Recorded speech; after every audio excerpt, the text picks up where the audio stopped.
Welcome back to Super Tuesday Recap, and we are here to finally get back. If I sound tired, because I got a lot of shit going on right now, and a lot of shows I'm reviewing. We are here to review Star Trek Discovery. It's been a while, and we're getting the last 4 episodes in. We're going from episodes 4 through 7 to discuss this. First things first, I want to thank everybody who... because if you're getting this show, you're getting it in 3 different ways. You listen to it on the website, which I thank you for. You listen to it on YouTube, which also I thank you for. And make sure you subscribe if you're not subscribed, or you're subscribed to Super Tuesday Recap Podcast. There's only 3 ways to get this show because we're just not putting it out to everybody on the regular feeds, and people are definitely listening to this. So I want to thank everybody who has done that. Please go out and share it to everybody, and if somehow you're listening to it and you're not on those 3 things, I don't know how that happened, but please make sure you subscribe to us on YouTube. Particularly YouTube, we are trying to do more video content and get more things out there. One of the reasons why I'm so tired right now, I've been trying to work on this one video that I have to finish up when I finish this before I fly out to D-Palm's wedding. So yeah, I'm just not getting sleep right now. So but please do that. We'll also have The Gifted coming out soon as well. I think we're also going to be doing the same thing we did with Star Trek, where we'll have to do the next 4 episodes instead of 3. But that'll be coming out in the next couple of weeks as well, only on the Super Tuesday Recap feed. So that all out of the way, let's get back into Star Trek Discovery. We started off with the first 3 episodes, and I guess real quick, just go around. What does everybody think of the show so far? Are you still liking it? Are you not liking it? What's going on? And then we'll break down the different episodes and what went on from there. Who wants to go first? I'll go first. I'm loving it. Which episode was I watching? They all run together. No, not in a bad way. No, not in a bad way. I didn't mean it that way, but yeah. When they said in episode 4 that they ate Philippa, I'm like, okay, so this is not my dad's Star Trek. Okay. They were dropping curse words like F-bombs. I'm like, okay, this is why it's on streaming. I mean, I'm just really enjoying it. It's still Star Trek, but it's exciting. Well, you know what it is? Well. I've watched all the other Star Treks, with the exception of Enterprise. And we talked about this last time. We cannot revisit this. You cannot look. Okay, look, and I haven't watched Fringe yet either. So just go ahead and get that's okay. I got you on Fringe. Come the winter, we already established that's what we're doing. I just want to get that out of the way now. But no, you're right. It's so funny. I'm watching this show and I'm thinking about all the times like, Lieutenant Yar, she got killed, and it's like it's still cheesy to watch. If they had done that with like today's technology, that would have been horrific. Yes. So I cried that episode. I remember that episode. Yeah. So people die. Like we have the whole thing about red shirts. Red shirts die on Star Trek, and so but because it was never done with this kind of detail, you didn't see. I think I was just I just watched the last episode, maybe like a few hours ago, and I'm like, oh wow, they have a dead body there, and it's bleeding out, and there's a lot of blood there, and we're just killing people. Oh, that's what we're doing here. Oh, they killed a lot of people. Oh, you just blew up the ship. What is the manner of death? Yeah. And the name of the characters, like Landry, I did not like her. I did not cry when she died, but I was still shocked. I'm like, oh, they killed her. Oh God, in a horrific way. He had that coming. He was a bitch. Oh no. Hey, I'm not saying she didn't have it coming. I'm just saying okay.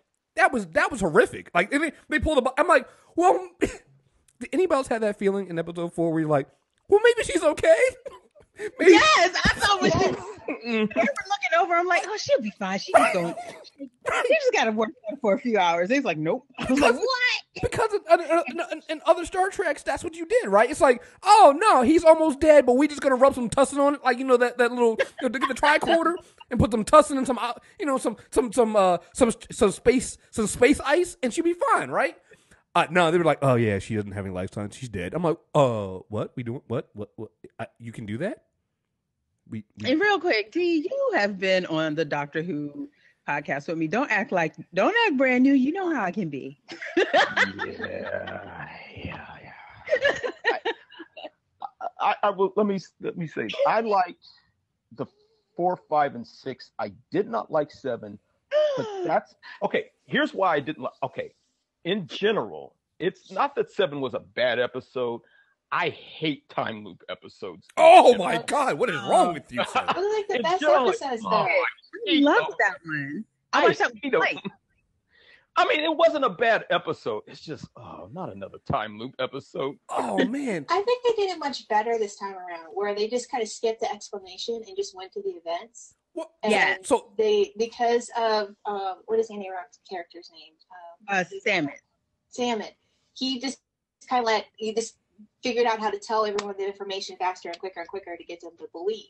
And so you he's didn't have to go through all those steps over and over again, and things were able to pivot and move much faster. And I really enjoyed it when they just skipped it to the action, trying to figure this out. well, I will say this about that episode and episode 4. I didn't know Rainn Wilson had that in him. Oh, No? you have to see some of his non-office stuff.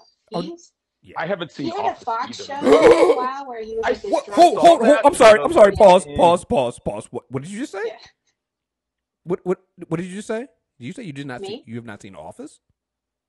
No, I have not. Oh, don't judge him, because I tried watching and I gave up. So he's not alone. Yeah. You guys have no right to ever talk to me about not watching Fringe if you have not seen The Office. I am Office is excused. good. I Never tried seen it. and it just wasn't for me. Oh my God, what are we doing here? I don't even want to do a podcast no more. I don't want to do a podcast no more. Thank you for listening. Right. listener. This is the MTR Network. Thank you guys very much, and we will not be back. I'm just kidding. So You already tried to replace us on the Supergirl podcast. You're gonna calm down. well, that's your girl. That's your girl with that little video that I'm gonna have to fucking play now on Hell No Cupid because of, oh, I got this white girl. She's eating chicken, and I'm sorry. Anyway, back. So I was gonna save the episode 7 thing because again I just watched it. You know what I liked about this episode? Because they did do it a little bit different. Like, my show that got canceled, Dark Matter, also did a time loop episode that was fucking amazing. But the thing that they did with this one is Stamets isn't Anthony Rapp's character. He's not the lead character of the episode, but he's the one that's trapped in the time loop, and so that's what made it different. Where your lead is usually the one that you're experiencing as the audience. You're experiencing the time loop through the lead. This time they didn't do that. Where the person who actually could was remembering the loop wasn't the lead character and would just show up and like, yeah, we did this already. So this is what I'm gonna do. You're just gonna tell me a secret and we'll come back and do this over again. And so it made it a little bit different and it kind of changed the dynamic of the time loop. And they kind of still focus on moving Burnham's character forward a little bit with her being like she just does not have people skills. Well, she was so spoken. Right. No, I mean, again, they established that really well.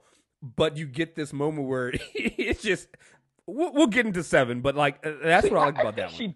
I think she does have people skills. It's just that she has people skills in that she gets annoyed with people fairly easily.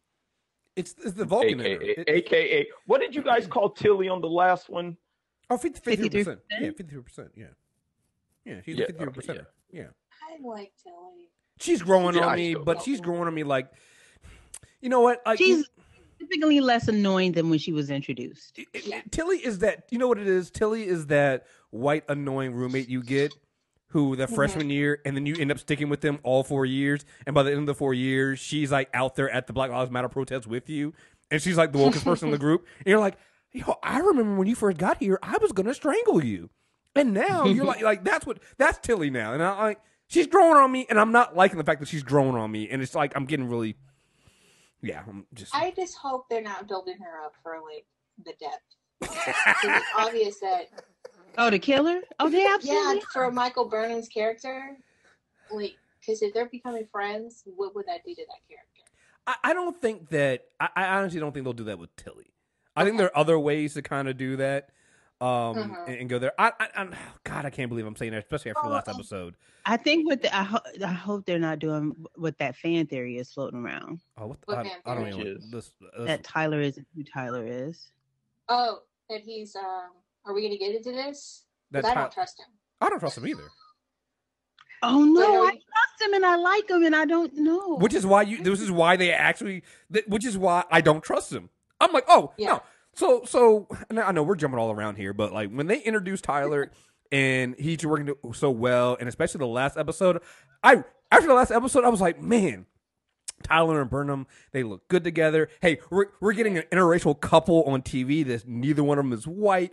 This is gonna be great. Yes. Oh, he is definitely not a good guy. Like, because I realized, like, don't kill the dreams. look. Stop it. You guys know But me. is, I is hate. it theory you're talking about? Is it brainwashed or that he's really a Klingon? So I'm going. That he's Cole in disguise. That he's calling this guy's okay. Okay. I thought he might be brainwashed, but when I saw that, I was like, oh, that's really messed up. I'm thinking he's brainwashed and doesn't know it. Like, that's where I'm going with it. In like, it's still I'm that okay with that though, because brainwash you can be saved from. Yeah, you can be saved, but you guys know me. I hate joy, so anything that's messy and that's messy. So like, I'm pro Diggle and Dinah on fucking Arrow. You know, I'm like, oh yeah, I'm all for the messiness. So yeah, they got the black man on Arrow being ain't shit. Seriously, that's what we do. I'm just saying. I mean, watch that show no more. I'm just saying. I mean, he might be ain't shit, but if I had the choice, I'm just saying that I think Dinah's a better choice. He got better chemistry. I'm just saying it might be messy, but I think it's better in the long run. But that's just me. Anyway. Okay, so who do you trust more, Tyler or Lorca? Who do I?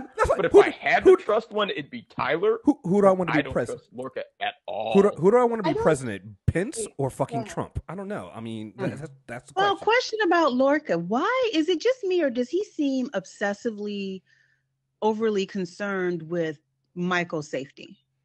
Like every episode in this series, this sequence, is she okay? Is she okay? Take care of her. She needs to come back. He seems like overly obsessed with her well-being for some reason. I think because he realized. So go ahead. Go ahead. No, I'm gonna say I think it's because he sees her as an asset. Like, so you know, to answer. So I'll answer your question. I'm gonna give you. I'm gonna surprise people. I'd actually trust Lorca more because I actually know what I'm dealing with Lorca. I know he has fucking problems, and I know what to expect from him. Like, he's so mission focused that to me, that's why he's worried about Burnham. He sees Burnham as somebody who can help him with his mission, and that's his end goal. I mean, that was the thing that came from, I think, episode 4. We came back in episode 4. I'm like, yeah, he's just focused on the mission. He doesn't care about anything else but that. And we kind of got that. What was it? Episode 6, where the other who was the other captain, that the one he ends up sending off? Admiral Cornwell? The admiral. The admiral. Right. Yeah, it's like they let her get, not rescue her. Right. Because he's going to keep his ship. I think what we're going to find out is that what happened to, what was the ship that blew up on? Oh God, I'm sorry, I'm drawing a blank here. The former ship he was a captain of. The Shinzu? Is that what you're? No, his ship was another ship that got attacked by the Klingons. Oh, okay. Yeah. Self-destructive. Yeah, and I think it was or something. Yeah, and I think that you're going to find out that he did that because he took something from there, and he didn't want, and it was selfish. Like, he's very singularly focused on a mission, and as long as you're helping that mission, it's fine. If you're not, then you're expendable, and I think that's where his overprotection of Burnham comes in at. That's why she's on the ship. That's why he's overly protective of her and keeps giving her these higher positions. Is okay? He wants. So why did they go and save Sarek then? Because he didn't do it to save Sarek. He did it to help Michael. Yes.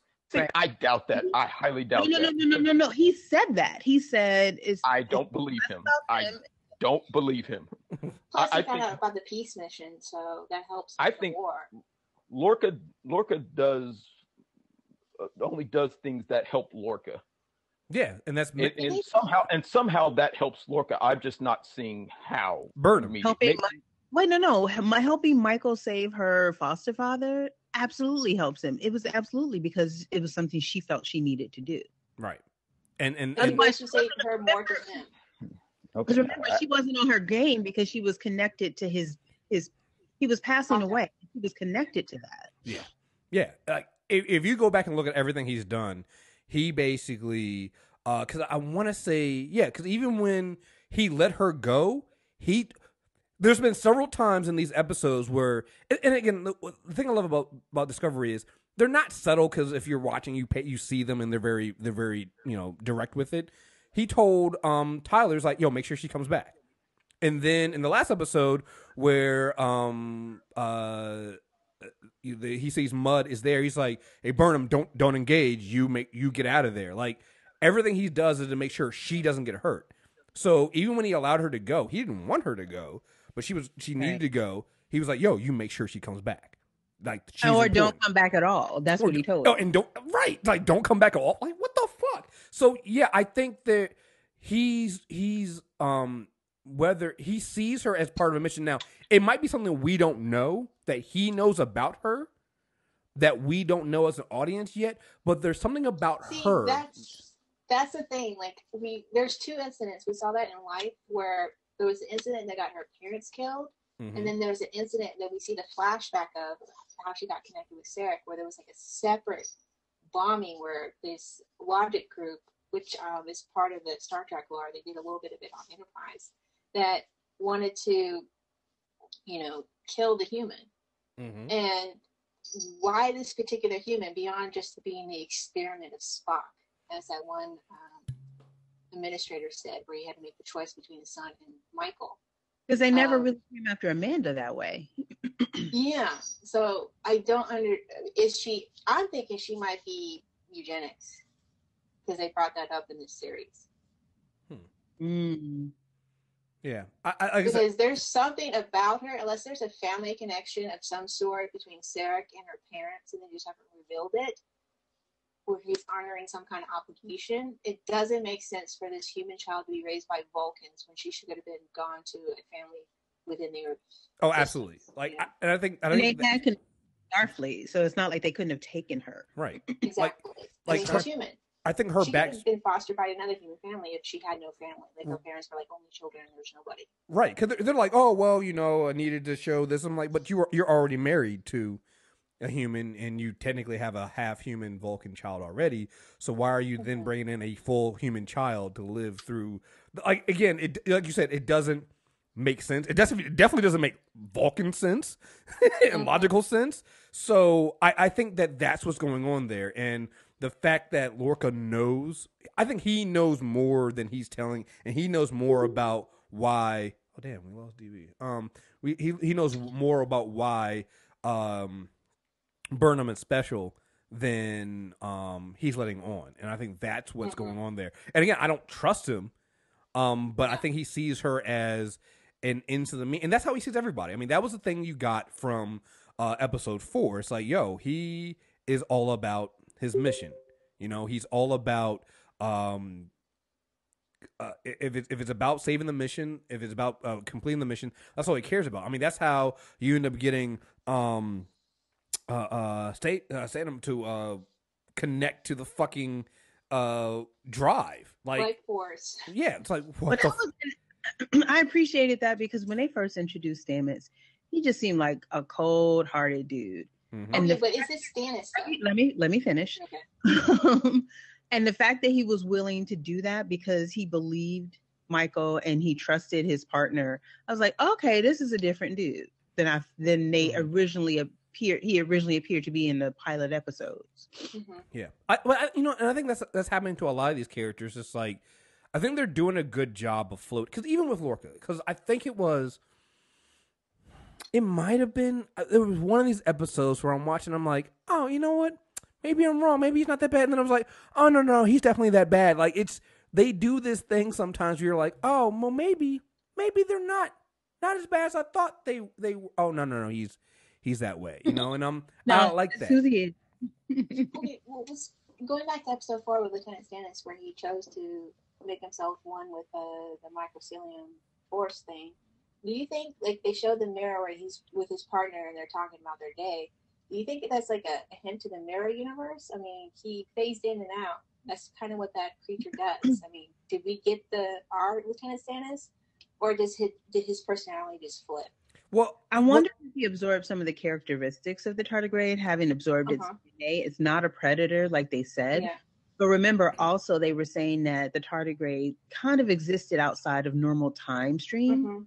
So I'm thinking that it might be a mirror universe, or that might have been an indicator that the DNA allowed him to exist outside the time stream in a way he didn't understand. Okay. And also, remember, they show the mirror and he's smiling and he walks away and there's a mirror figure, and I don't know if they were hinting at the mirror universe or there's just something off about him, like It was with himself. well, there's It was definitely on delay.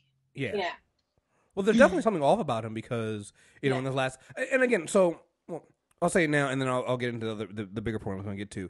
In the last episode, they were like, "Yo, he's kind of unlocked a little bit more of his personality," and there's been some there's been some changes to him already, and so I think we're definitely going to see that. But that goes to a larger thing that I've been seeing with the show that I really like, and that's that they found a good balance, I think, between the serialized show and being and having these little one-off episodes that might not quote unquote move the story forward, because we haven't seen Tukuvma, we haven't seen them since I think episode 4. Yeah, that was the last time we seen when except for the breakout choose your pain, where we saw this one version of the house, the deceptive house. Right. So what they've done is, and they're still moving the story forward, but it feels more like, and this is why I like Deep Space Nine. It's like Deep Space Nine was able to give you these character episodes where you kind of you do these little one-offs that feel like they're not moving the plot forward, but they're moving the characters forward, and they're keeping that. And I think they're doing a better job than Deep Space Nine did. In that sense, I like Deep Space Nine more than the other shows. And I think they're doing a really good job with that. Of hey, you're still moving the plot forward. You're still connected to this larger idea of the war with the Klingons. But you're getting these, and even the small episodes in between are kind of dealing with things that happened in previous episodes, or things that, like, working with the drive, or in this case, it was Mud. So you had, I think it was episode 5. You first meet Mud, and that's where you get Tyler. And in this episode, you get Mud back again in episode 7. So it's like they're doing a good job of having that balance and still feeling like you're connected to this larger story and you're moving that forward a little bit. But you're also able to get these Star Trek-y episodes. Like, it's a Star Trek episode. Like that episode 4 felt like, oh, well, we're finding out what is going on with the Discovery and its drive and how it works. But you're also dealing with this science stuff. Like, and I think that's what makes it great to have Burnham as a science officer. Yeah, it'll be, I'm hoping at some point we move to her being a captain and things like that. But I think it's also really great to have it her focus as a science officer, because that's what Star Trek has always been. It's always been science. So you get a lot of the episode moving through Burnham and her idea of science. So and you also got like the ethical dilemma of, like, is this creature sentient and should we still be using it to like chattel to do the drive? And seeing Lorca not even really care about that, and like Lieutenant Stannis initially going with it and then changing his mind and doing it to himself. Yeah, I mean, that's what Star Trek does. Absolutely. How far are you willing to go? Can we also talk about how awesome that jumping looks when the Discovery does it? Oh, this show is so expensive. How much did that cost? It's like $8 million episode. So that goes on other points. All the commercials we got to watch on this paid streaming app. So look, just let me save my CBS All Access rant for the end, because fuck that. Oh my God, I'm with you. I think I know what it is. Yeah, I think. But have you ever seen like a starship spin like that? Like no. It's way different. So here's the thing. Oh my God, I love it. So here's the thing. Yeah. I think it was episode 6. Yeah, episode 6 is when I finally said, because when we referred to this review, I was talking about, so one of the downsides about doing the prequel is that the technology looks too advanced and it's too good, and they didn't have this stuff. So episode 6, they did it was Lorca and Tyler, and they were basically doing the little I guess not the holodeck, because it's not really not a holodeck, but it's way better than any holodeck we saw. It's like laser tag almost. And that's when I realized, I was like, yeah, I don't give a fuck anymore. I don't care. Like, I don't, like, because you're right. Like, watching this Discovery spin up and use its drive looks fucking awesome. That episode, look, that That little holodeck thing they did looked awesome. Shoot, last episode they teleport. I'm sorry. They transported a fucking space whale into the cargo bay, and I'm just like, you know what? I don't care. I don't. Like at this point, discovered that there was a ship inside said space whale. Right. At this point, like, I get it. I understand that we're going to try to find ways of connecting to the main, the canon and stuff like that. Because I remember, I think what was the episode? It was episode 5, Choose Your Pain, where, what's his name? Oh, God, why am I drawing a blank right now? No, it was Saru. Where Saru was asking for the list of most decorated captains, and they named Archer, they named Pike, and they've named dropped the Enterprise and things like that. I was just like, yeah, I should care because this is canon, and it kind of I'm trying to figure, but I don't because it looks cool and it looks awesome, and I'm just not going to think about it anymore. And so that's where I just was like, yeah, I'm all in. I'm all in. I don't care. I know it. They shouldn't have the technology. They shouldn't be able to do half of this shit. Like they went into like some kind of like nebula with all this interference, and they did a mind meld through all. Like it was just, there's no way you're supposed to have this technology in this show. They had the mind meld thing. They had that on Enterprise. We saw some of that, so it's part of canon. But they shouldn't have been that long of a distance, I don't think. Right, and that's my thing. It's like I just don't care anymore. Like at this point, it looks too good, and I had to think about it. I was like, yeah, if I'm making a Star Trek show with $8 million an episode. I'm doing this shit. I can't fault them. So no, I'm completely off of that. That's no longer going to be my problem. I see them doing things now, and I'm just like, fuck it, why not? There's also a lot of subtle things that they do, like with the uniforms and stuff. I mean, we saw the image of how they made the uniform and the not replicator thing that Michael got in episode 4. But like their badges have the pips on the badges, and some of the badges are different. Yeah. So they're not standardized like the normal Star Trek symbols and stuff. Yeah. And just, there's like subtle things that they do, like with the screens and stuff that I'm like, oh, wow. They really thought this out. Yeah. I mean, it's highly detailed. Question. I just can't care. I just, so. Yeah, was anyone surprised when it was revealed that Saru is a big hater? No. Hater? No. We knew he was a hater from episode 1, though. Oh, yeah. Yeah, no. He's, like, I didn't think he was that big a hater. I went from because it makes me really rethink his whole threat ganglia or whatever. Like, wait, are you just mad? You're not really feeling unsafe. You're just mad. He's a whiny little snit. That's what it is. No. He's crybaby. I went from Saru got a point to, man, Saru, you need to sit your tall ass down somewhere, man. You. Like, I went from, seriously, in the span of these episodes, I went from, you know what, Tilly's annoying, but she's not that bad, to now I'm like, man, fuck Saru. Yeah. I've done complete 180s right now, guys.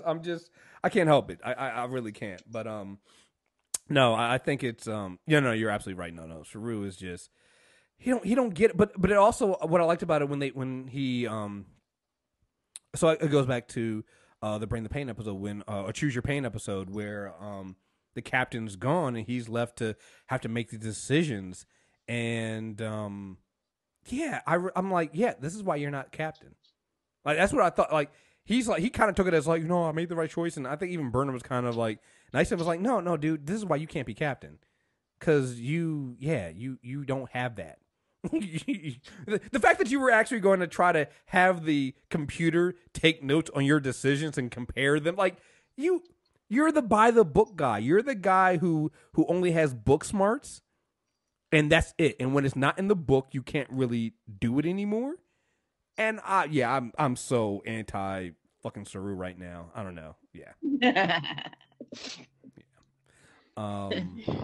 Let's see. I'm trying to think. So, because episode 4 was a while ago, I'm trying to think if there's anything else I wanted to say in episode 4. Is that other black girl going to get some actual lines at some point? I don't know, but her hair is... the one with the hair. I love her hair. Her hair is fierce. Her skin is flawless. I love her. And there was a unnamed crewman who's been in the background in episode 7 that Mud threatened to kill. They was about to take him out. Oh, the black dude? Yeah, the black dude. Right now, I'm taking what I can get. We have a lot of people of color in speaking prominent roles. We have our, what do you call it? I'm going to call it a sister navigator. And she's 7 episodes in and she's still alive. I'm just going to take what they give us right now. Even though they've killed 2 women of color already? Well, like I said, Landry was a twat. We don't care that she's dead. But here's the thing, though. I think it's okay. I mean, like, I think we need to be able to, have, if they were the only women of color on the show, then yeah, it would be a problem. But they've killed 2 women of color because I hate to say they got so many of them. They got a bunch. I'm sorry, we can afford to kill something. You got to look at it this way. We have the lead is a black woman. She's in a relationship with a non-white man. Pakistani. Pakistani. And you have 2 gay men, and one of the gay men is black. I think he's black. He's Latino. Dude that looks like Stoney Jackson. He's black and brown. I don't care. Like he counts, right? It's like there's looks just like Stoney Jackson. I'm sorry. That's not a bad thing. No, it's not. I don't care. It's just like they're there. So it's like, to me, I'm okay with that. Like I think it's fine to have. I'm one of the people that, hey, look, you can kill people of color all you want on your show as long as you have plenty of people of color. It's like, I'm gonna use my Arrow thing. Like, I'm waiting for Diggle's fall in Arrow right now because we have Curtis. So I don't care. Like, it's like, yo, as long as there's other people of color on the show that have prominent roles and have speaking roles and do things, I'm okay. I have a problem when it's only one, and that one, everything terrible happens to. Then it's a fucking problem. But this show honestly has so many that I'm just like, it's a choose your own adventure. It's like, great. I am cool with that.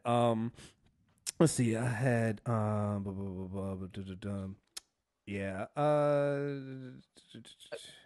Oh, so for the Vulcan situation. You said what now? The Vulcan situation. Oh, episode 6. Oh, the one that got the admiral hemmed up. Well, that's important too. But just like it's kind of hinting with like this whole war that has happened, this Klingon war that we know at one point happened in Star Trek history. Like, it seems to be hinting that even though we have a federation and all these planets are united, that maybe they're not really quite united. Which makes sense. Because you have that in... Which makes sense. Well, yeah, like you have the Vulcan, internal Vulcan thing. It's like, well, they want the Federation to die as well. They don't want to be part with humans, primarily, because they're so associated with it back all the way to Enterprise and so forth. And then moving to Contact. Sorry. Well, it does kind of fly in the face of the, traditional canon that, what is that? That Coca-Cola song that always gets played during the holidays? I like to teach the world to sing. Well, that whole thing, it kind of flies in the face of the historical idea that that's what the Federation is, which I actually like because it kind of never really made sense. I mean, humans are humans. Well, it never really made sense. We're generally awful and trash. If the Vulcans are as logical as they're supposed to be, it makes no fucking sense. They would just be like, oh, a Federation led by humans? Oh, sign us the fuck up. I'm down for that shit. No, because I don't want to sign up for that shit. That shit sounds terrible. Why are we in charge? It makes me wonder what other species might be also having that problem. Because just going back to Enterprise, the Andorians and Vulcans were at war with each other before they became part of the Federation. And what fractures that the Klingons could be potentially exploiting with this war to divide the Federation and annihilate that. And I think that's a theme that they might be carrying forward. Yeah, no, I think that's 100% true. I think that's something. Well, that's one thing I really like what they're doing with Discovery right now. I think that, and again, this is not to shit on older series. It's just that, hey, the world has changed, and so as acting, I feel like acting abilities, the way you shoot things, the way you write things, I think everything's changed a little bit. So I feel like they're able to tell a more grounded story in this sci-fi world that makes more sense. And like I said, it makes no sense that we just be like, oh yeah, I mean, yeah, sure. Back in the 90s and things like that, yeah, having you live in a utopia with everybody, with the Federation came in and everything's just peaceful now. Yeah, that's fine back then. But these days you're like, that doesn't really make a whole lot of fucking sense. So, yeah. Well, shout out to Rod from the Black Eyed Peas, who's like, a lot of people died for that utopia. Yeah. I mean, but that's what you need. You need you need to kind of go into there and show that. And I like that. Like you said, you know what it reminds me of? The pre-discovery, the idea of what the Federation is reminds me. You said the Pepsi reminds me of that fucking, what is it, the Kylie Jenner's Pepsi commercial where she's giving the Pepsi to the fucking cop. Don't look like that's what it sounds like. That doesn't make any sense though, right? It's not the actual world. So I actually like this world. It's more gritty. It's more, it's having Lorca basically seem like he's a sociopath in charge of the Federation's most powerful weapon and leading the charge in the war doesn't make sense. And you see, I think in what was it, episode 6, where they're like kind of like, yeah, you might not be well, and maybe we have some questions about this.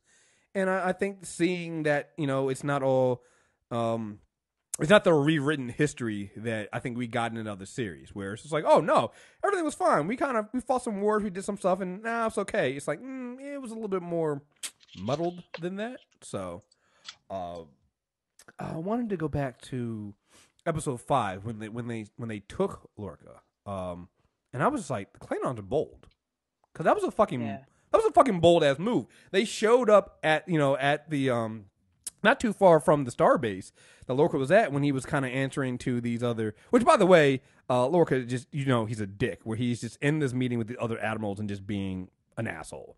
But they were fucking bold.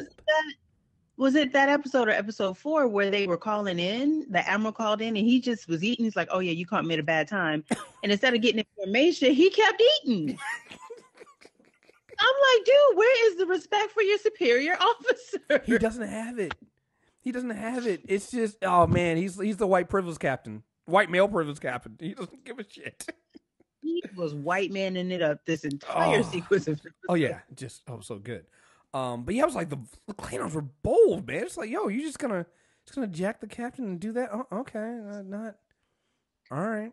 We transcend even further their boldness with the next episode, what they did with the neutral ground. Right. Like they don't give anything about anybody. No. They're here to take it all.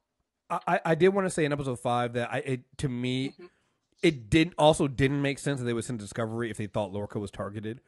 That was the one thing I got to. I was like, no, actually, okay, so if you think Lorca was targeted because the Klingons think that from episode 4, which, by the way, we didn't talk about, that was an awesome scene where the Discovery shows up to save the colony. I love that. But if you...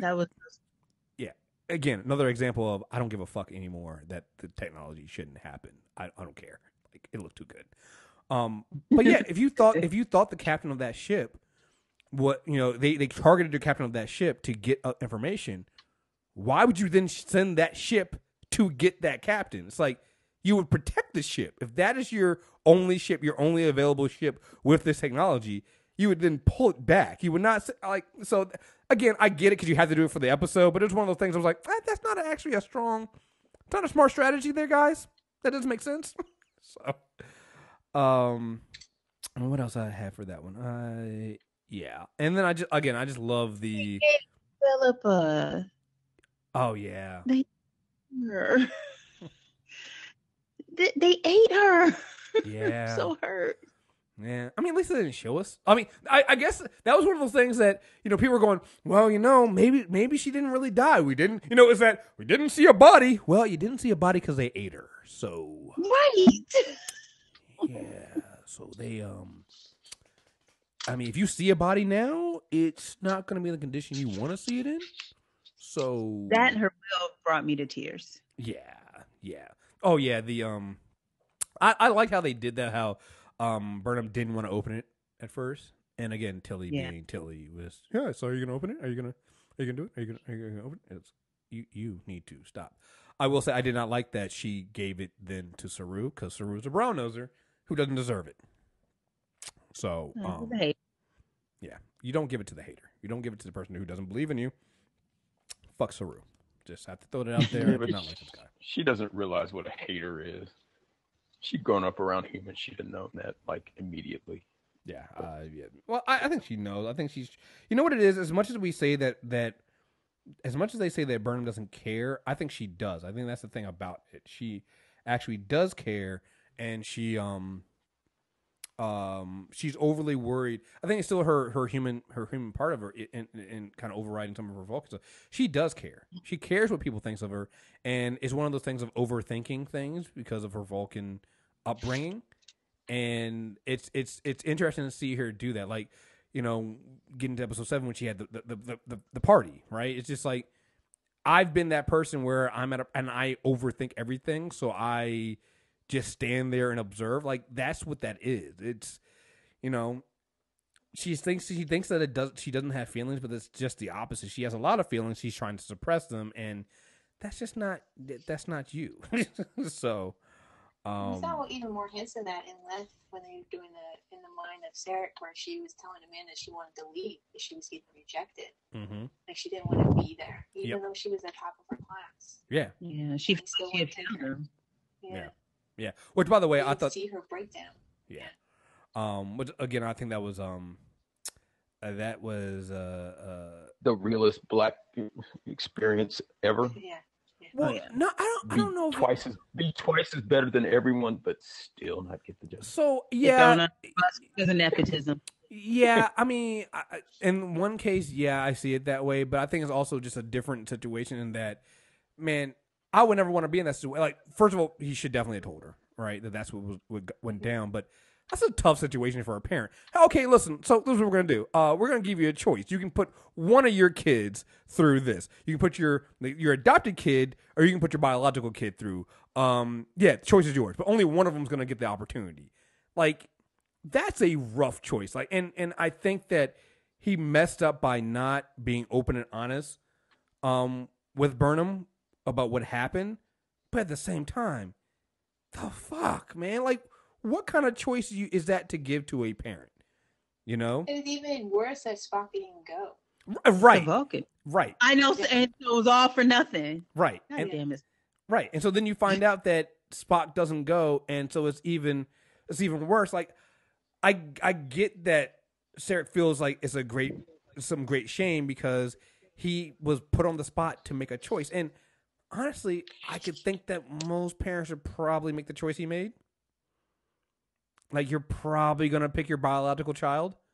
And like I said, that to me, I liked it because it's one of those impossible situations where I'm like, I couldn't have been me. I'm glad I didn't have to make that choice because, no, that's a fucked up decision. I think he messed up by hiding it afterwards, but the choice, that's just rough. Well, he hid it from both of his kids. Right. You know, if you think of it in a sense, because he obviously doesn't have very strong communication skills with both of his kids. Because Spock chose to go with Starfleet against his wishes. If he maybe had a stronger relationship with his son, he would have already known that Spock wanted to be in Starfleet, and he could have made the decision for Michael to let her go to the Vulcan expedition or anything. Like, that could have been a decision already made in hand. Well, wouldn't a stronger relationship require emotion? Yeah, it would. Not he has technically 3 like kids. to admit that they have. Yeah. Well, shout out to Amanda for being the 47% white mom that, you know, she was looking out for the little Black girl. Right. Yeah.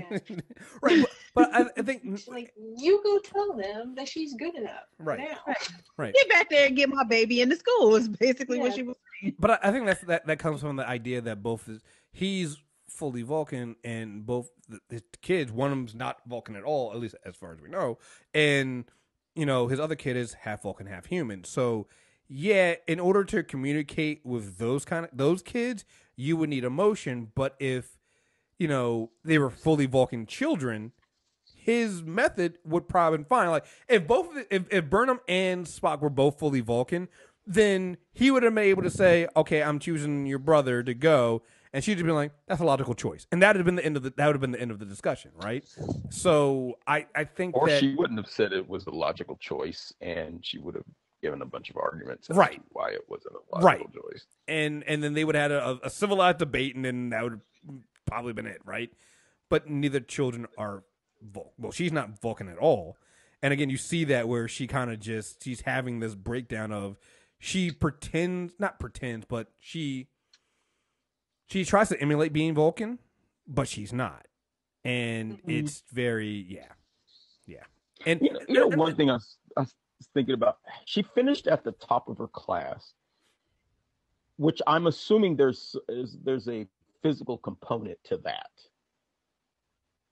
which from everything I've seen on the Star Trek shows, the humans are, I will say, less physically strong, superior to Vulcans. And yet she still finished at the top of her class, which either means she really overcome that physical thing, or she was kick ass at everything else, which shows you how good she was. Yeah. Or she's a eugenic and she's stronger than normal. Or that too. Yeah. Another thing too that I think has been interesting that I don't think it talks about enough is just how Burnham has kind of retreated into her Vulcan upbringing. When we first meet her, she's way looser.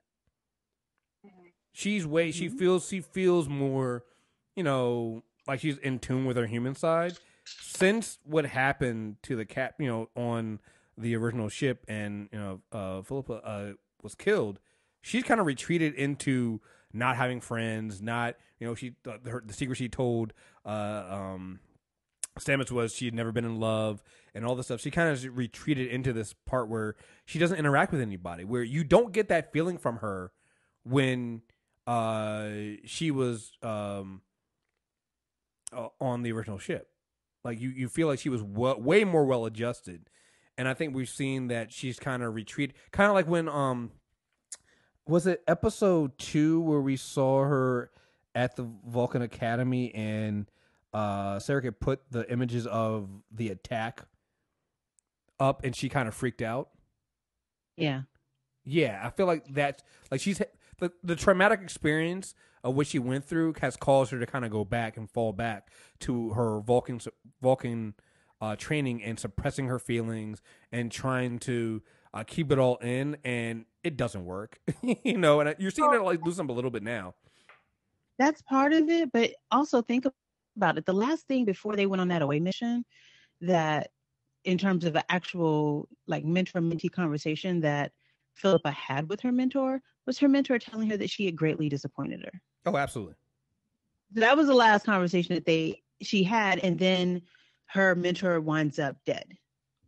Mm-hmm. So I can't help but feel is that whole combination of not only did she lose her mentor, but she lost her mentor after she let her down, which kind of mirrors what she probably feels happened with Sarek.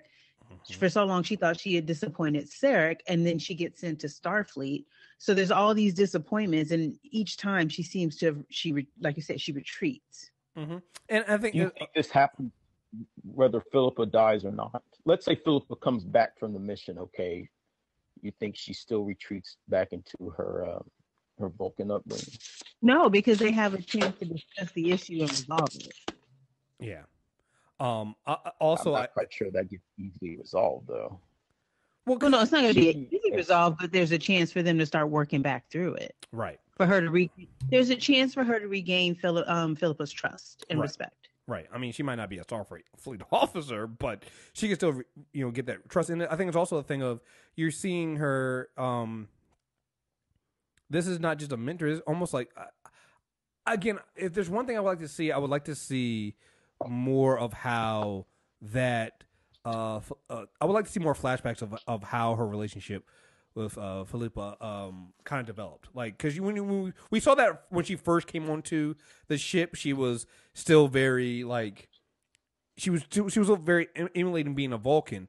And then when we first met her, you're like, she's not like that at all. So I want to see how like the captain was able to break her down and break her out of that thing. And it's almost like she kind of takes on. Not like the personality, but she kind of conforms to the who her mentor is, and I think that maybe that'll kind of explain to us how why having the captain die like that has sent her back to retreating into, the last thing she got with whatchamacallit. So yeah. He seems to keep losing parental figures. Yeah, that's really is. I mean, she's now technically almost lost a father, and she definitely lost a mother in the captain. I did like, and lost her actual parents, and then also lost her actual parents. Yeah. I did like the what was it? So that was episode 6, where she basically tells Sarah, we'll be talking more about this father. I was like, oh, I can't wait for that one. That's going to be an interesting conversation. And he was looking like, do we have to be talking? Right. Right. But that was the thing, though, right? It's like you raise her to be your child, and as much as he tries to say that, oh wow, no emotional attachment, it goes back to what we were saying, like, there's clearly something there. Why did you pick her? Why did you decide to do this? Why didn't you give her off to some human family? Did she have no family whatsoever? Like, it was just her parent. Like, who? She had nobody else. Like, what happened there that made you pick her to keep her around and to do this with? So it's like there's something special about her, and you raise her to be a child. You raise her to be your daughter, but then you kind of also screwed her over a little bit. So like, how are we doing this? Like, what's going on? So I look forward to, and here's the thing, because we know this show's getting a second season, thank God. I kind of hope they don't get to it into the season. I'm okay with them kind of letting that go. You can wait. Yeah, absolutely wait. Yeah. So I definitely like that. Let's see what else we got here. What happened in 6? Oh, I'm looking at my notes, and I just had messy in number 6, and I know what it was. I was like, the captain and the admiral sleeping together. Listen. I was just like, oh, messy. What was I talking about? Oh, that's right. Those two had sex. Oh, yeah. And this motherfucker sleeps with a phaser under this pillow. It almost shot her. Look. He ain't right. He ain't shit. Oh God! I'm just trying to figure out, why was she so surprised? Because she knew he had issues. She didn't know the issues were in that damn deed. Yeah,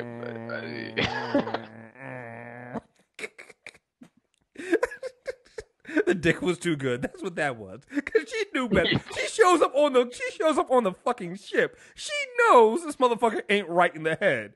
And she's still, not only does she's talking, yeah, you should get help, but and he starts rubbing on her leg. I'm like, come on, dog, you really gonna fall? I'm looking at the screen like, you gonna fall for this shit? She's gonna fall for this shit, this motherfucker. And then gets angry. I'm not saying that he should have pulled the phaser on her. I'm not saying that he didn't have some fucking problem. Don't you dare complain about her being pissed that she had a gun in her face. Just saying, I'm not gonna victim blame. But this definitely yes, was. You are. This was. You are. Yeah, I was gonna victim blame a little bit. This definitely was some villain agenda shit, though. I'm just saying, you got into bed with a sociopath, and you knew he was a sociopath. What the fuck were you thinking? Are we confirming that he is a sociopath? Is that what we're saying? Yes. What other conclusion can we get? Like, I said, what other conclusion can we have? Like, he's nuts. Like. It's coming across as PTSD to me. It really is. So I think it's a little bit of both. I think he definitely does have PTSD. I think he does. I think he definitely has PTSD, but I think the PTSD is just exacerbating the fact that he's a sociopath. I think it's a problem on top of another problem that makes it way worse. I mean, he definitely does have, like, for instance, like him pulling the weapon on her in the bed, I think was a result of his PTSD. But his actions as captain is totally separate from that. I don't think that is PTSD. So, no, I don't think so either. Well, it could be. I mean, anxiety presents in many different ways. He blew up the other ship and didn't care that there are a bunch of bodies on there from people who had died. He just remarked that, well, we'll make no ships. Like, yeah. He blew up his own ship. He also blew up his own ship. Right. With all the people still on it. Boarded by the Klingons. Right, and oh god, like when he tells, I blew up my own ship because I didn't want them to be, I didn't want them to be taken by the Klingons, so I decided I would be the one taken by the Klingons and handled. That is an appropriate tactical move. What are y'all talking about? You can't let your technology make it into the hands of the enemy. The captain goes down with the ship, though. You couldn't let anyone get out in the space exit vehicles. The captain goes down with the ship, though. Like, yeah, that's my thing. Goes with the ship. That's my thing. It's like that. That's when their alarm bells went off with me. It's like the captain goes down with the ship, so I understand him saying, "I'm going to blow up the ship." So that the ship, the technology, and the people don't get in the hands of these. Like, let's be honest. The Klingons are thugs. They are. I'm gonna get a little racial. They're thugs. They're thugs of the Star Trek universe. What's that? Oh, see, now my mind went to that that one thing that guy said on the news that they weren't ready for. Go ahead. Right. So I get that. Never mind. So I get that, but when you don't go down with the ship as well, and somehow you're the lone survivor of that, like, I need to know more of how he survived. Like, was he trying to get blown up with the ship and somehow it didn't work? Like, how is he the only one to survive, but everybody else didn't? Like, that's where I start having questions. I'm like, this story doesn't make a lot of sense. That maybe he tried to negotiate their release and they double-crossed him. I don't know why I'm defending this dude. I just don't. I don't either. When I said in the beginning, I don't trust him. I trust him the least of any of the characters on the show. Y'all got on me for that.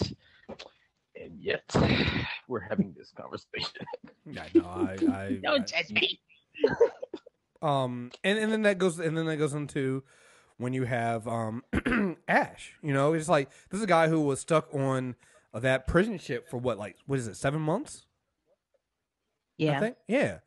So how did he survive? And he was like, the captain has and this is where I go into the brainwashing thing, where he said that the captain of that ship had a liking to him, right?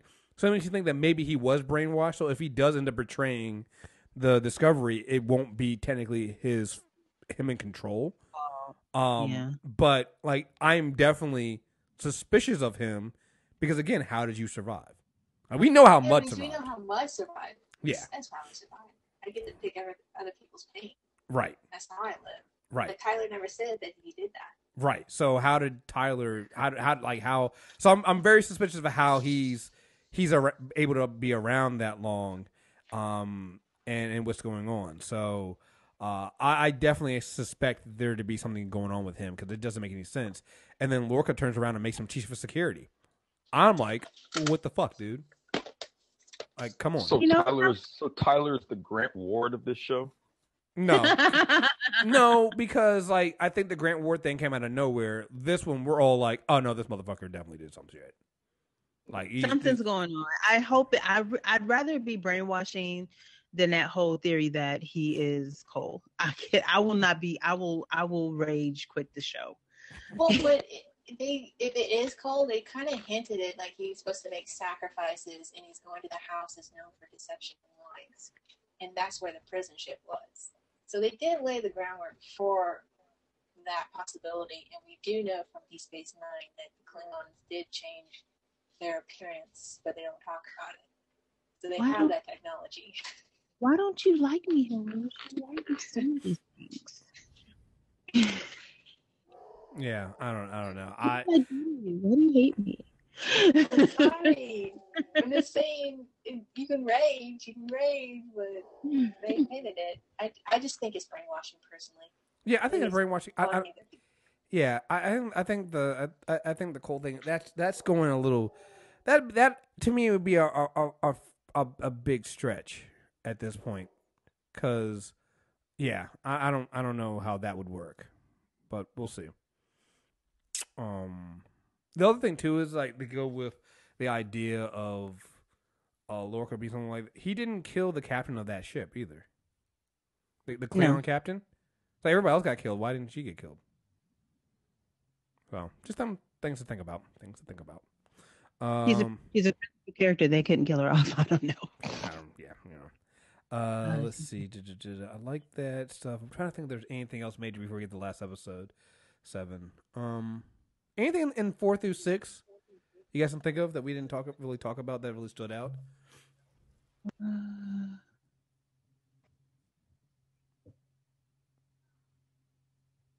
Not that I can think of now. Okay. Oh, that the Federation's winning.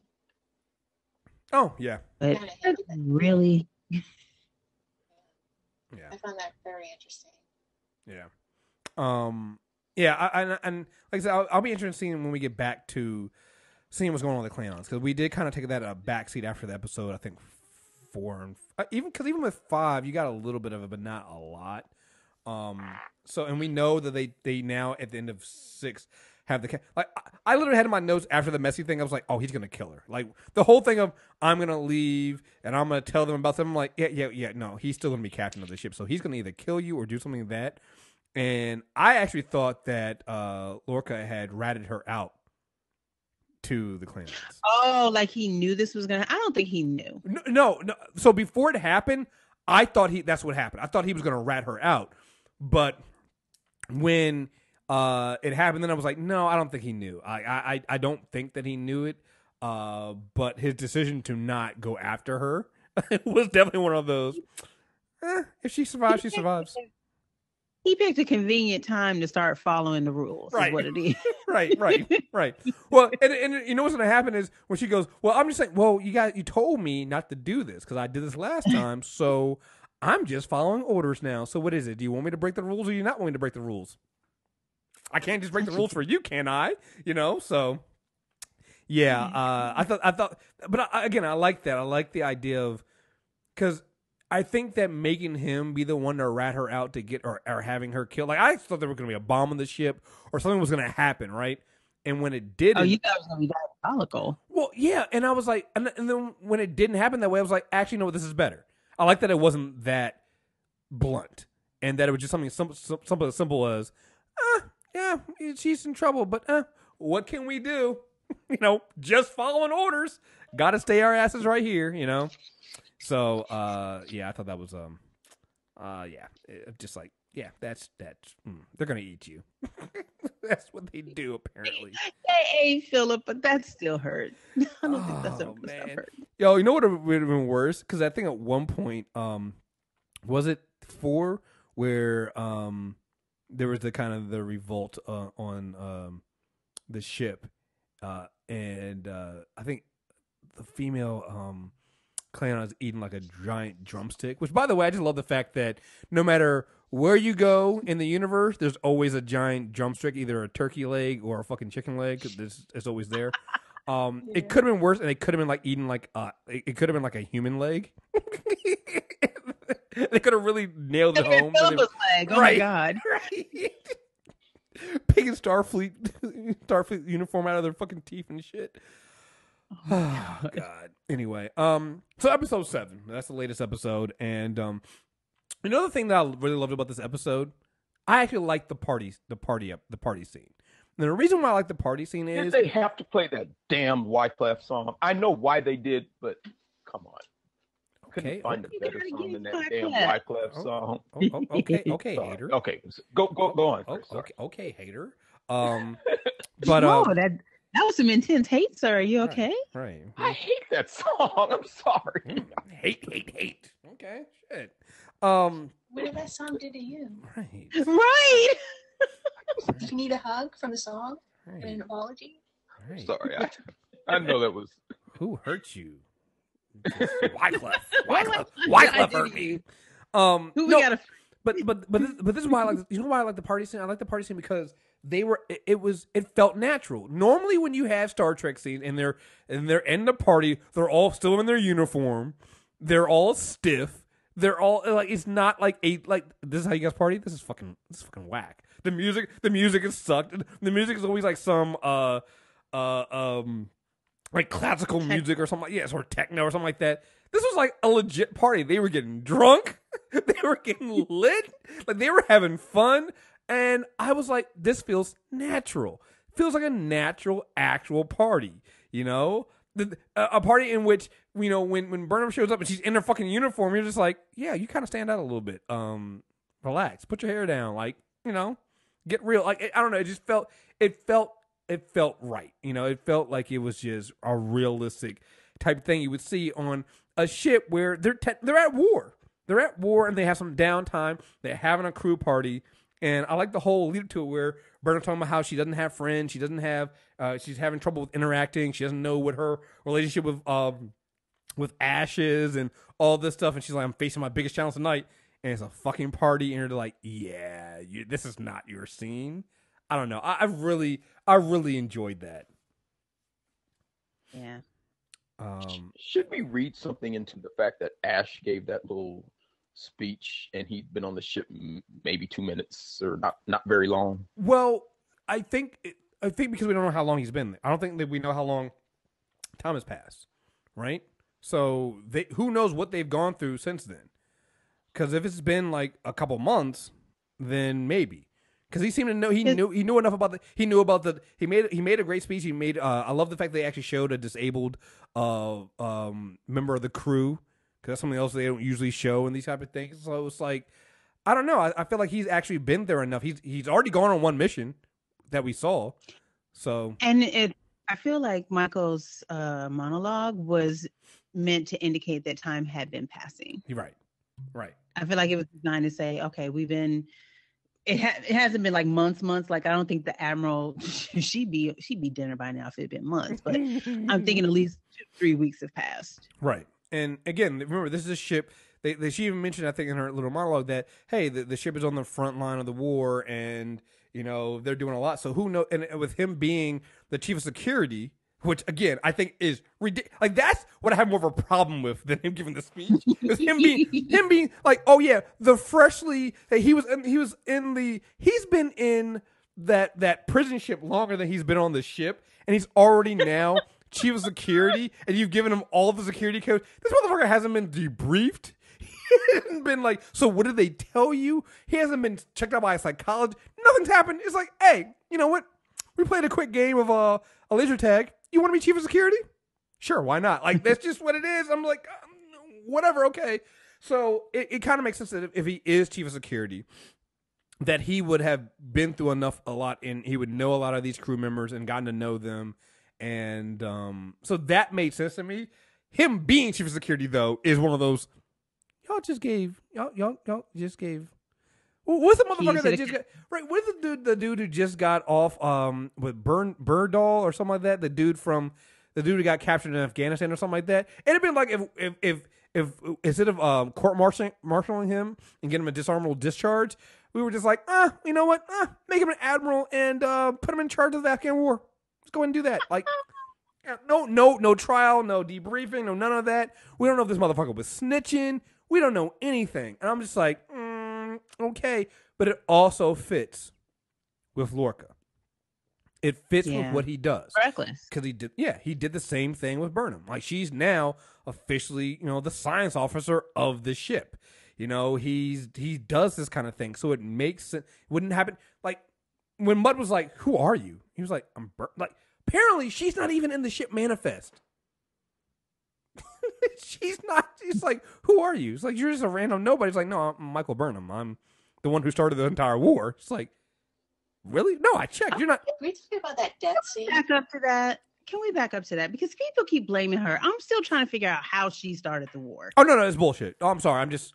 I'm going off of what the people on the show say. Oh no, it's complete. That's 100% bullshit. Okay, I just wanted to make sure it wasn't just me looking at it like, why y'all keep putting this on her? When, unless you're saying her initial kill when she accidentally killed someone started the war, but she did not actually fire. She was going to, and she was stopped. So why do they keep like, you started? No, the fuck she did. Y'all gonna stop blaming this sister. I don't think everyone knows like the full extent how deceptive the Klingons were. Yeah, like the Klingons wanted to start the war. Yeah, I think that's what it is. It's like, to me, everybody saying she started the war is one of those things where, you know, a lot of people died. Like, a captain died, and this war, like, nobody has a full information. You know what? I hate the politics in it. It's the whole. It's the Donna Brazil thing that just happened, where you know, she says one thing, everybody goes with that. The truth comes out like a few hours later. but that's not actually reported on, and nobody cares about the actual truth because the lie is already spread out there, and that's the belief now, and that's what everybody believes. So that's what this is. It's like it's not even was a lie; it was misinformation. Because at this point, they went from being a simple science vessel and nothing happening to all of a sudden the entire Federation is now at war with the Klingons, who they hadn't seen in a long time. So it's like at this point, you need somebody to blame. And again, this goes back to my whole thing about I don't understand how the Vulcans are in the Federation because it's like humans are fucking nuts. This is what humans do. Mm-hmm. Like you have humans in charge, and I'm like, humans do this kind of things. We go with the easier explanation. It's easier for them to sell the idea that Michael Burnham was the person behind getting into this war than it is to deal with the fact that, hey, listen, the reality is you guys were going to war whether you wanted to or not. It could have been anybody would have been there. They were going to kill anybody there, and this war was going to happen one way or the other. And it just so happens that Burnham was there. Even killing that one Klingon didn't really start it. They were going to do it anyway. So they were sitting there cloaked. They were waiting. They were waiting for somebody, and the Klingons had what was it? It was like a relay or something like that. They had been attacking. Yeah, that's why. Right, and that's why the discovery. That's why they were there. So, yeah, but no, you're right. No, it's bullshit. When people try to blame her, yeah, I'm just saying that because that's what everybody else is saying, and that's what I think. I think Burnham kind of believes that too, even though she's wrong. But I think that's also because she's really hard on herself. She takes a lot of responsibility for everybody else. I think that's what will make her a good captain. But she also has to learn that it's not always her fault, and that you're responsible. You're a responsible person, but not everything is your fault. And I think that's one of the things. That's a lesson she has to learn before she can become the captain. So, anyway, but yeah, I know. I love time loop episodes. I'm sorry, I just do. I like the way they did it, and especially because, like Rose just said, it wasn't dragged down by endless and needless scientific gobbledygook explanation, and it was fun. Mm-hmm. Like when Stamets was trying to teach her to dance, he's like, "Will you let me leave?" He's in the middle of this serious sentence, and his son's like, "Will you let me leave?" Right. I guess the problem with time loop episodes is I get this. Oh, let's just get this over with. But I think that the episode itself was not bad. It's just the whole time loop part of it. Can I just say though, even as much as you didn't like it, you are still way nicer about an episode that you didn't like than someone with regards to a musical episode who shall remain unnamed. And I appreciate it. Fuck musical episodes that ruin the entire flow of a goddamn season.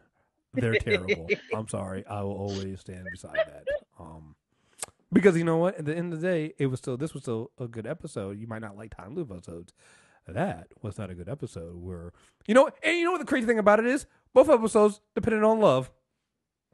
Go figure. This one is just better. This one didn't really depend on love. Oh wait, well, I mean, feelings for each other. I was kind of things surprised like that. To see Officer Hot from Winona Earp showing up. Yeah, I was about to say that.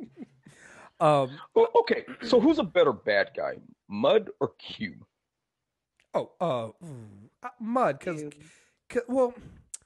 Mud. Q's not a bad guy though. He's just a dick. Yeah. Yeah, Q doesn't really kill me. Like, Mud killed a bunch of people. He did this 53 times. He did it 53 You don't have to. But no. If you want to talk about bodies, yes, Mud dropped bodies themselves, but Q set it up so that the Enterprise encountered the Borg a shit ton sooner than they should have, which led to a lot of deaths, including the death of Sisko's wife. So technically, yes, Q's a bad guy, and technically he got more bodies on his hands. Oh God, technically. I don't know. To me, here's the thing. To me, maybe that was supposed to be the lesson, right? Because he's trying to propel humans to be better. It's like, how are you going to handle this? Yeah, was he really though, or were humans just his playthings? Was this his playground? I feel like we were just his playground. No, that's what it is. Yeah, definitely. The season finale of Star Trek: Next Generation implied that humans were supposed to almost replaced them. Evolved to a status to where they're almost replacing the continuum. Like they have that potential. Yeah. Or you don't want someone like humans with all their foils and faults have that power.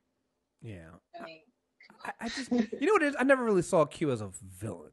I think that's what it is. Yeah.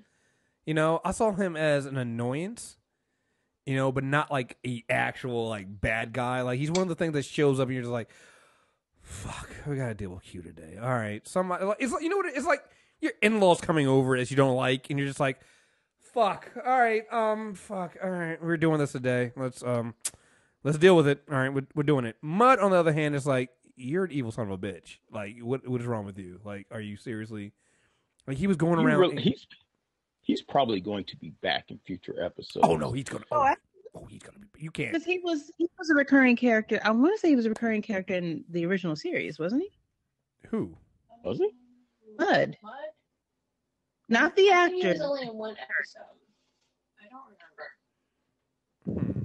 I can't remember. I mean, the fact that they didn't kill him means he's coming back. Well, I'm gonna say that. You know what? I like the fact that the end of the episode was actually kind of funny.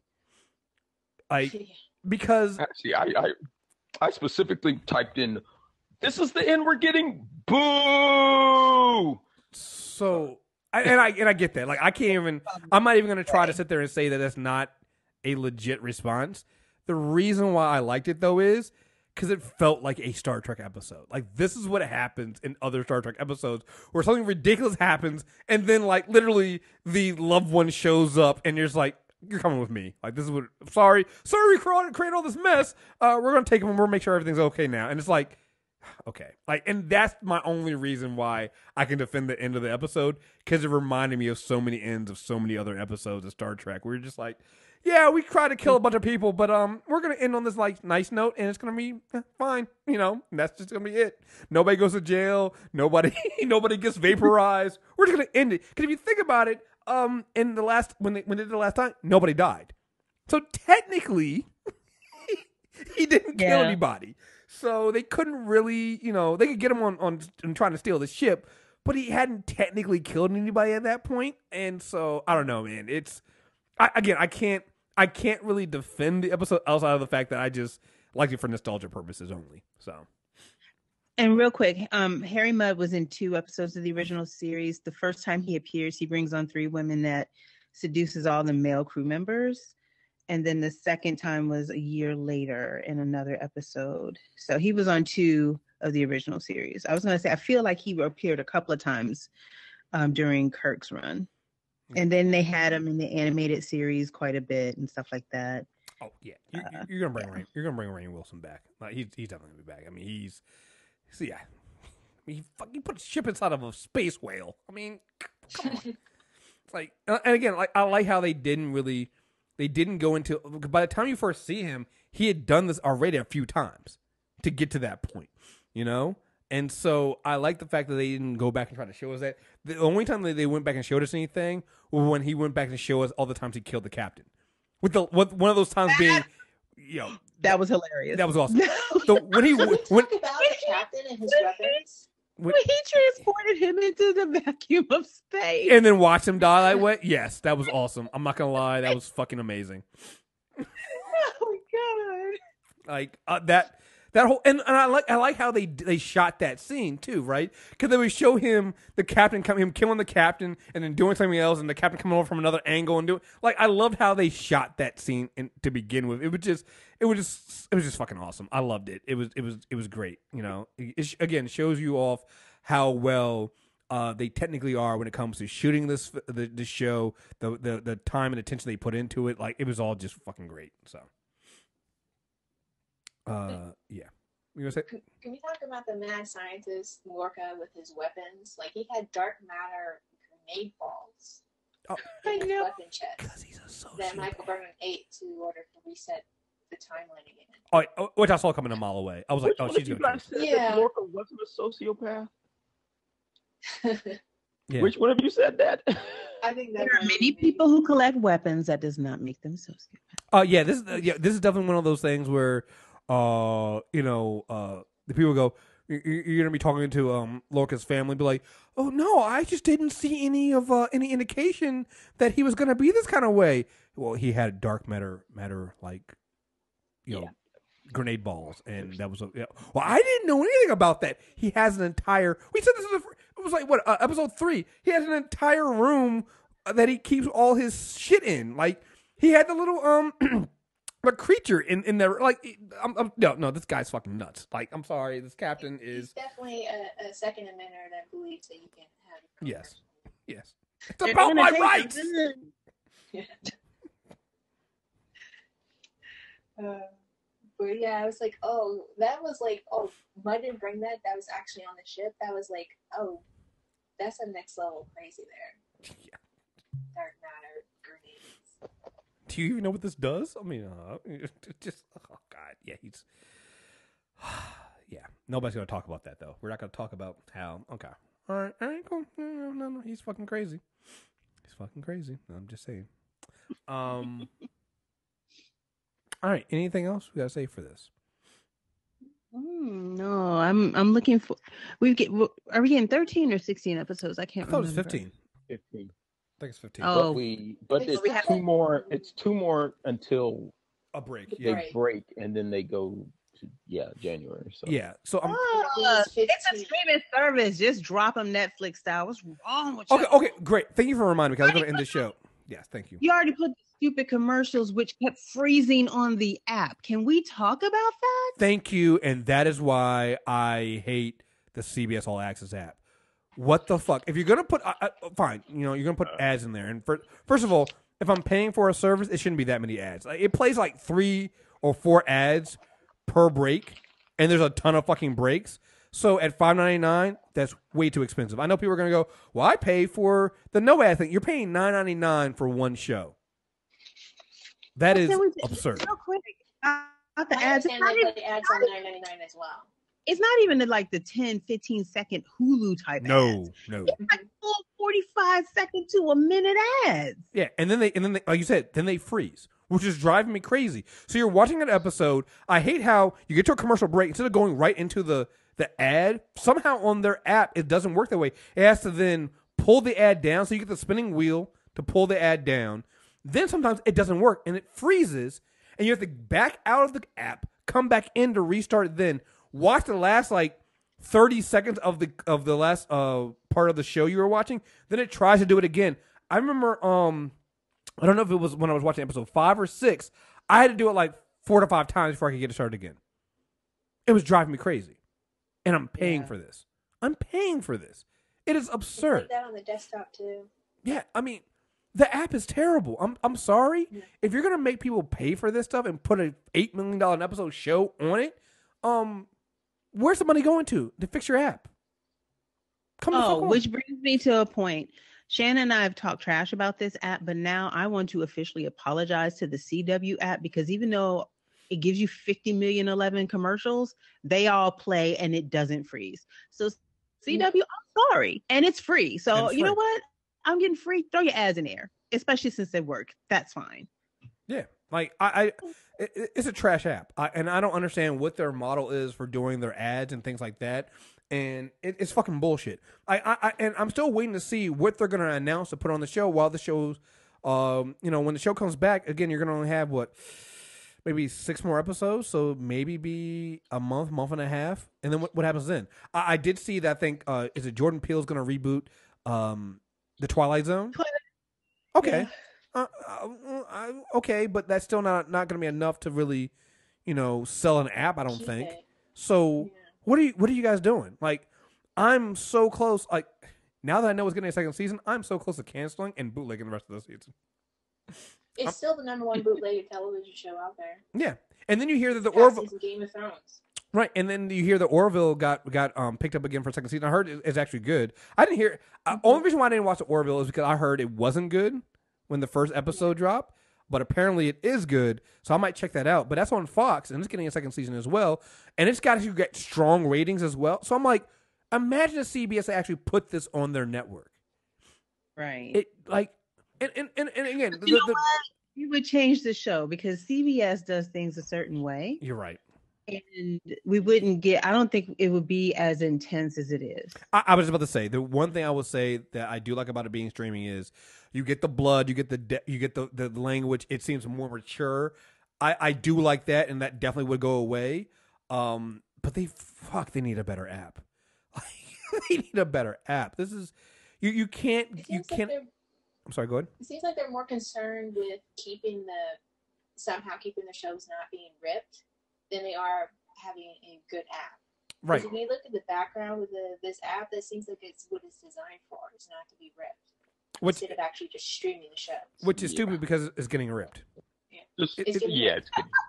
It's getting ripped. But that was the thing that I think I'm so glad that for Comixology finally did this. You can now I'm over the place here, guys. You can now download your Comixology books now to an external disc, to your external SD card, which is something we've been begging for the longest time. And the reason why they weren't doing it before is because we don't want you to rip, like the comics are already getting ripped. We're already doing it. We're already doing it now. I own the shit. Right. It's mine. I purchased it. Right. So like if your whole DRM and your whole thing of making sure it doesn't get bootlegged, your shit is already getting bootlegged. So making it harder for people who are legit going, because here's the thing, at this point, me buying something, if I have the money for it, I'll buy it before I bootleg it because it actually is quicker and easier just to buy it, you know? And you're not getting malware. Right. And here's what they understand about Star Trek. Had they put that up on Amazon the way they put their other series, it would have sold. It would absolutely have sold. I would have bought it. People would have Amazon, good passes for that. Google Play, yeah. Yeah, I would have, because I did it for Dark Matter. I'll do that for that. If I'm not gonna watch it on CBS, I'll buy a series. I would have bought the series, even if the show goes off and people aren't watching it, then people because that's when it's gonna be interesting in seeing. I'm gonna be interested in seeing what broadcast TV does over the next few years because they've been talking all this shit about how we're not worried about Netflix. You should be worried about Netflix. Because you know what I can do with Netflix? Netflix has demonstrated that when they go into an area, pirating drops dramatically. Yeah. Because I can download my Netflix shows. I watched American Vandal on the way back from New York Comic Con because I had downloaded the episodes on my phone so I can watch it even if I don't have a connectivity. Like once you tell me I can do that kind of stuff, like what do I need?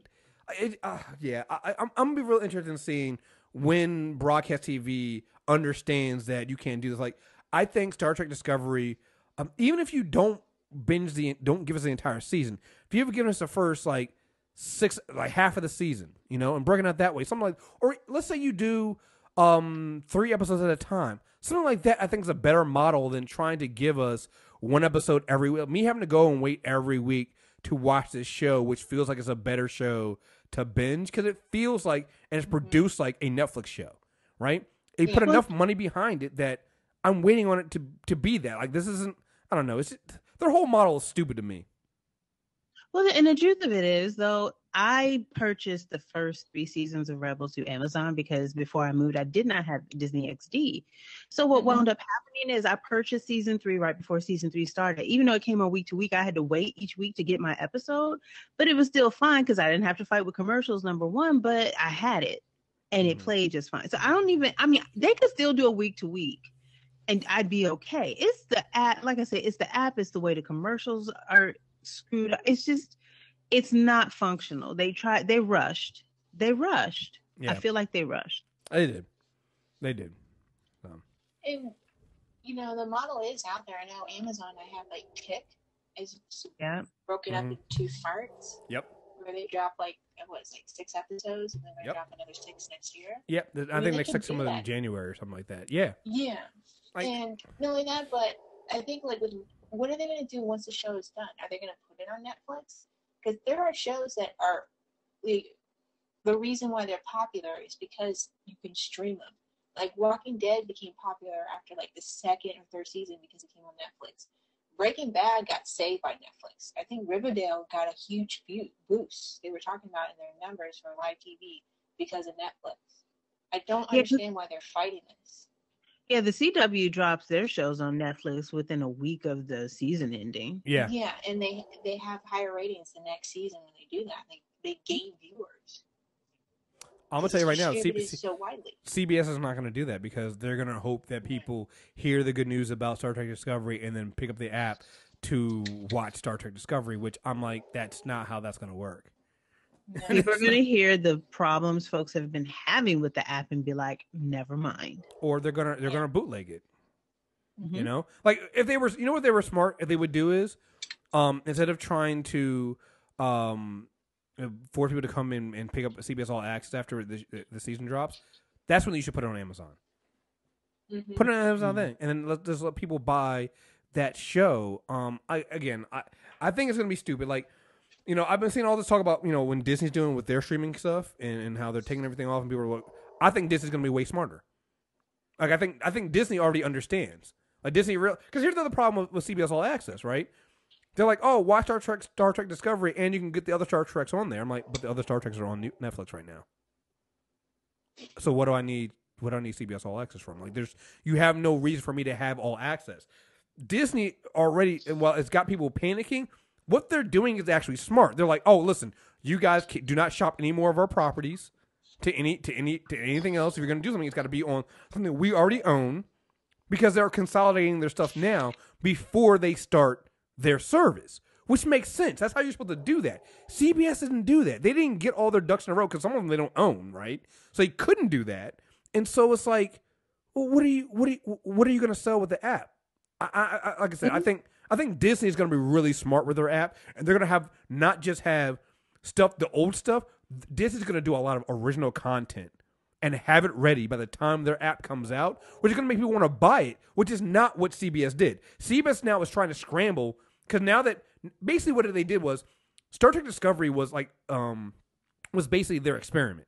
If that worked and got them subscribers, then they were going to hurry up and try to get a bunch of original content to kind of build off of Star Trek Discovery. The problem is, it's like, that might not work, because if people only come for Star Trek and don't stay for anything else, then what do you have? And isn't that what DC is currently doing with their animated pieces for their streaming service? I believe so. I like Young Justice, they're doing season 3, but they've already taken it off Netflix because they're pulling all that stuff from all these different venues so that they can just push it out. The Titan show, I think they're doing the new Titan show is going to be on there. Like, you know, a lot again, give DC some shit, and people are even talking about shit about their, like, I think at this point everybody talks shit about everybody starting up their own streaming services. But to me, if you do it right and give people a reason to buy the streaming service, and it's priced right too, because also CBS All Access is way overpriced at $5.99, and the only thing you have on there is one show, and you give me a ton of commercials for that one show. Like, that's not a good value, right?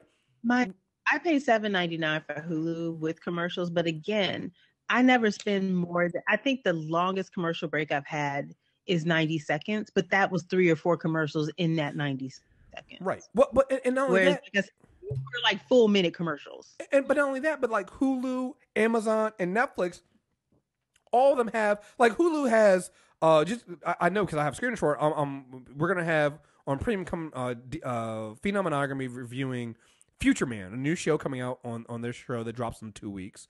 They'll have Runaways, which drops a week after Future Man comes out. Like, they have a bunch of original content coming out back to back, right? If they got that, they've got Chance, they've got The Handmaid's Tale. They have a lot of. They have a lot of stuff. Amazon has a lot of stuff. Netflix has a lot. Like, we all know about how much money Netflix has dropped into all of their original content. Like, Netflix has so much shit out there that you don't realize. I go into the original content section of their category on Netflix, and I'm like, wait, when did this fucking shit come out? Like, they have shit that's in the third season, and I'm like, when did season 1 drop? So it's like, they have all this stuff, and that's the model you need to use if you're gonna do this. If you're gonna create a bunch of other services for me to get my stuff through, that's fine. CBS, on the other hand, decided they were gonna focus on the sports, which again, that's not enough to get me to. I'm not gonna buy a streaming service just to watch football. I'm sorry, I'm not gonna do that. And then Star Trek Discovery, and they have nothing else. They're trying to fill that gap now, and I think everybody else is watching them do this and be like, that's fucking stupid. You're gonna watch. I think the DC thing will be. Look, if DC drops this streaming service and they come out with a DC Unlimited for comic book stuff at the same time, there you go. That's smart. When Disney comes out with their stuff and they bring a whole bunch of new original content Marvel TV shows and just regular Disney content as well, that's going to be interesting. That's going to be good. Like, there's so many things these services could do, and they're going to build up and take their time to do it and then drop it. And they'll probably also have better designed fucking apps. Because, again, at this point, Netflix, Hulu, and all of them, they've been in the game. I know this because I do some of the stuff with work. Netflix has a whole bunch of tools and open source tools they created just for dealing with how their system works. Like, they run on the cloud, they do all this stuff. Like, Netflix has some serious engineering behind what they do. And it seems like a lot of these other companies are just throwing together an app and they haven't thought about the engineering behind it. And you can't do that. There's a reason why the Netflix app has so many users and relatively runs fairly fucking smoothly when you think about it, right? And remind me again, because like I said, I've been with Netflix since 2002, before streaming. How long has Netflix been doing streaming? What, about 5 or 6 years now? Something like that? It's been, yeah, because I remember when it was a big thing when they said they were raising the price on DVDs and lowering the price on streaming, and people were just all up in rage and was like, I want the DVD. And now, so that had to be 2010, 2011, I think. Yeah. It hasn't been that long. It really hasn't been that long. Because I remember when there was an uproar over people other doing that, and people were swerving down, they were getting DVDs, and now I'm like, they still make those? But think about it. You can't tell me that in the 8 years prior, they weren't working on this. Oh, no, they definitely were. You know what I mean? And I learned about Netflix after it had been around a while from my sister, who had been with it for a year or two. So, yeah, it's a visionary company. Yeah, you can't just jump into the game. And I think that's what CBS did. They were like, oh, and I think a lot of other companies thought that too. It was like, oh, we're just going to jump in and we're just going to do it. And I'm like, no. There is a science to this. Like, there's a lot of stuff they did to get to this point. And yeah, you guys got to do better. So, and you know what? And here's my thing: with Star Trek Discovery getting a second season, I'm hoping the app matures. Because here's the thing: I remember when Marvel Unlimited sucked. I remember when the app was not good. You know, when it first launched, it wasn't good, and since then it's gotten way better. You know, still has some problems, but it's way better now and way more usable. When it first dropped, though, it wasn't that usable. Now I can't live without my Marvel Unlimited account, because if I did, I could not get half the stuff done for a Character Corner. So, again, there's ways for them to improve, and I hope they do. I definitely hope they improve the ad system that they're working right now. So, all right, anything else we got? I think that we did a pretty good job on our CBS All Access rant. No, I'm so excited. I'm loving this show. It's so good. The show. Yeah, I love this show. It's fucking great. Yeah, I can't wait for the last 2 episodes. What we'll do is we'll do the when the last 2 episodes come out, we'll schedule we'll definitely review those, and then we'll kind of do a season, half a season recap of that, and we'll get that out there when after the last episode comes in a couple weeks. So yeah, folks. Thank you guys very much for listening. Again, make sure you subscribe. Super Tuesday Recap on iTunes, Stitcher Radio, and Google, or watch us on the MTR Network on YouTube.com. And again, like I said, we have plenty of original content coming out on the YouTube channel. I'm not going to say I'm going to start doing more little micro insanity checks on YouTube, but I'm not saying I'm not going to do some micro insanity checks on YouTube. So just stay tuned. And if you do that video, I told you I had thoughts. I am not doing a video on YouTube. I am not doing that shit. I am not doing that shit. It's gonna be me looking at the camera, just staring unapprovingly at the camera as that shit plays. That's all that shit gonna be, and I can't do that. So yeah, folks. Again, also check us out. Check us out on. I don't know what the premium episodes are gonna be this month. Because I've been so busy doing other stuff, but I know I know we're definitely doing a Future Man and some other stuff coming in. I'm gonna try to get a comic book club in or 2 in before the end of the year, because I know we haven't done one in a while. Sign up on premium on mtrnetwork.net or go to patreon.com/mtrnetwork.